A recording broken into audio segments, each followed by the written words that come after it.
gal jūs mieliau liksite opozicijoje, kaip ir anksčiau, negu imsitės iniciatyvos formuoti valdančią koaliciją? Patiems opozicija ar... Ne, tai net nesuprantu, kodėl jūs taip keliat klausimą. Mes niekados nebuvom linkę, turėdami galimybę bėgti nuo atsakomybės. Yra galbūt daug mitologijos, kad štai praeito Seimo vidury, tai yra šito besibaigiančio Seimo vidury, kad mes tenai bėgom nuo atsakomybės. Tai mitas yra.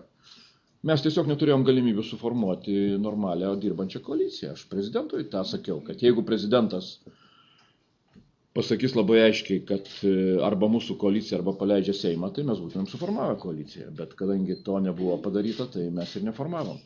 O šiuo atveju mes turim labai aišku rinkėjų mandatą ir tikimės, kad tas mandatas bus dar sustiprintas ir per antrą rinkimų turą.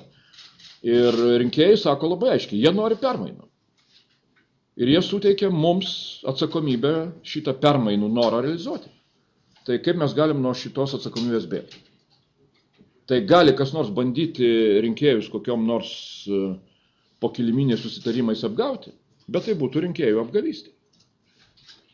Mes matom labai aiškiai, ką rinkėjai pasakė per pirmą rinkimų turą.